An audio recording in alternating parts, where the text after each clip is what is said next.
How you doing?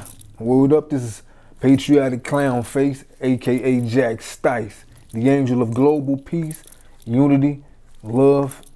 And I'm about to do a breakdown of Paydro's verse, Rain in Tears, and we're gonna get right into it. Tune in. My guy Paydro, man, as a matter of fact, let me ask you, man, what inspired this verse? Man, Rain and Tears, man. I was at a point, man, in my life when you called me and asked me to do the verse, man. I had just been going through it with the old lady, you know what I'm saying? You know, me and the BM was in our separation stages, and you know what I'm saying, there was a lot going on, you know, a lot going on in the world, a lot going on in my life.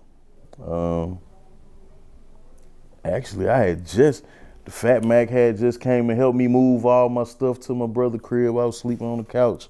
I was, you know what I'm saying, I was hurting, but I was more hurting by, you know, I wasn't tripping off of, you know, not having nowhere to, you know, my own place, or, you know what I'm saying, I had money, I had, you know what I'm saying, I had my kids. It was just, you know. So it's emotion. Yeah, it was just a lot of raw emotion, man. I had a lot of emotions from stuff that I was seeing in the world, stuff I was, you know what I'm saying, going through. And I just felt like it was time for me to, you know, put that emotion to the paper, you know. Oh, okay. Then let me ask you this then. I've known you a long time. I mean, from them Greystone days, I'm talking about rapping in on the green thing. You know what I'm saying? And I'm very inspired by these words, these lyrics. They to me they are remarkable. You know, remarkable. So I want to go through something. Appreciate that. You say crying mothers of different brothers and sisters with lost souls, departing this life we live in hopes that we grow old. Can you speak to that? Well, a couple of them, you know what I'm saying, I had a couple clients, you know, parents was coming in, you know, getting haircuts and stuff, you know, I'm a barber, so I'm seeing, you know, the death in the community. I'm seeing the violence. I'm seeing the struggle, and, you know, it was a lot of pain, you know, not just, you know, from, you know, from in my life, but I'm seeing everybody else going through, you know, trying times. And one of my, you know, most loyal customers had lost their son. And Let me ask you, how old? he was same age as my nephew, you know what I'm saying? DJ, he like 18 now, 18. And he was, at the time, he was maybe 16. Okay. And it's just, you know, it touched a lot of people, you know what I'm saying? And he, you know, she came in, and there was one crying mother, you know what I'm saying? And she would always, you know, we talked, you know, and he was one of my favorite clients, you know what I'm saying? She was one of my best customers. And then not even a week, you know what I'm saying, another mother come in crying, trying to get me to, you know, cut her son hair at the funeral home, you know what I'm saying? And then you know, cutting, you know what I'm saying, you know, doing just all the pain, you know what I'm saying? Then you seeing, you know, just all together, you know what I'm saying, turmoil, you know what I mean? It was a lot to, you know. Wow. So how many kids do you have? I got two. Got a boy and a girl, you know, my son, he 10. My daughter, she 11. You know, 10 and 11. They're a week apart. So do you allow them to listen to hip hop? Of course. I allow them. I'm not one of those fathers. I'm strict, and at the same time, you know, I allow them to, you know, listen and experience different music, different genres. I don't tell them, you know, because they listen to me. You know, I'm their favorite artist. So have they heard Raining Tears? And they love Raining Tears. Okay, let's jump back into Raining Tears. You know, you say hopes that we grow old are stolen away by badges and guns in the wrong hands. Corruption at its greatest. Government got its plans to keep us worried about the fake book fans. Can you go into that? I heard those words. You know, I got experience with with police violence. You know, but you speak to it. Well, as a black man, a big black man, you know, we out, you know what I'm saying, we have to be real careful about how we move, how we act, how we, you know what I'm saying, interact with the law, you know, how they perceive us. They already look at us like, you know what I'm saying, like we're a danger, like we're a threat, you know, and So let me ask you this. Have you ever had any experience with the police officers in Centerville, maybe Allerton, East St. Louis, Coke? You see, I've never been a victim in East St. Louis of police or Allerton, and but I have in Forest Belleville. You know, I've Fairview Heights. You know, so do you think we need to do better in for us putting ourselves in situations to where we even at risk of, you know, dealing with? It ain't much, you know, all we can do is continue to be ourselves, you know, be a little more, you know, I mean, how careful can we be, you know?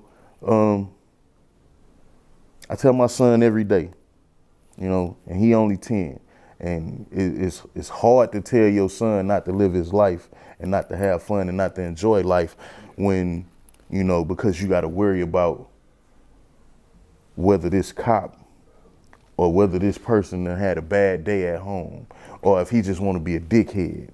You know what I'm saying? It's bad enough you got to deal with, you know, this cat over here, you know what I'm saying, jealous and envious of something that you got. And then you got to worry about, you know, you got to worry about the haters. You got to worry about everything. You know what I'm saying? Then you black, you know what I'm saying? You got to worry about scrutiny in school, you know what I'm saying? All kind of different things, you know what I'm saying? And then, you know, we can only do so much.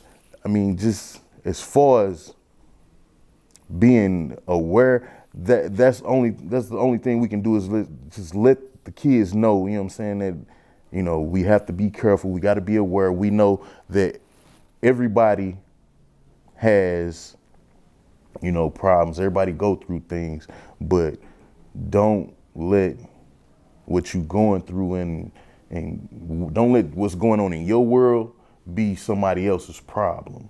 You know what I'm saying? And don't make a, you know, try not to make trouble where it don't need to be. You know what I'm saying? Okay, so you say fake book fans. Can you elaborate a little bit more on those?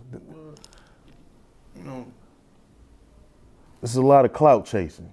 Okay. You know, fake book, you know what I'm saying? That's just, you know, because do you think it's because people crave attention on social media? They live this replica of reality that. Yeah, I mean, and that's that again. That's the, you know, society, you know, gives you, you know, makes you think you got to lead this fabulous life of, you know what I'm saying, or this fairy tale, you know what I'm saying?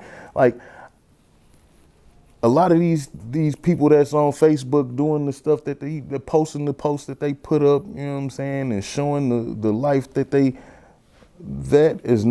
ain't even how they are, you know what I'm saying? Oh, okay, so that's why I called it fake book, you know what I'm saying? They want to live up with, they want to show a persona, but that's not them. Okay, so it's basically not a shot at Facebook. No, itself. It's not a shot at Facebook itself.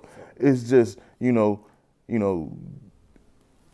they want, you know, the fake book fans, you know what I'm saying? That's why I said fake book fans, because, you know, it's it's that clout, you know, they chasing that clout, you know, and the clout chasing and the reality, you know what I'm saying? The reality is, you know, you not living that. You know, this is not you. Who you are is not who you perceiving on this social media platform, you know. And some people don't know how to separate the two, you know. And I was just saying, you know, it's a real world out here. Okay, so before that line, it says government got its plans to keep us worried about the fake book fans. So do you believe the government have a plan, or is it?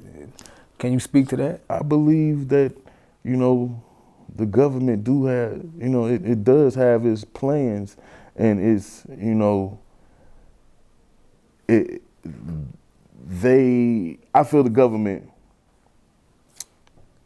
will, you know, it's like they want us to stay blinded to what's really going on in the world, and you have these developers of these social media platforms that, you know, and they you know, they have their ties to the government. And what other way to keep you blinded from the poverty, the police brutality, the alarming rate of crime? So let me ask you something. Do you feel more safer outside of your city, or the city that you actually came from? Like did you face more crime against you by people who look like us, or people who didn't? I love my city. I love my hood, and I don't feel uncomfortable being who I am in my hood or in my city. It's the surrounding areas. It's the surrounding neighborhoods. You know, I don't know, you know, how other people feel, but from my experiences, you know what I'm saying, getting out here in the world, you know, I feel more comfortable walking the street at night in Centerville than I would in Belleville any day.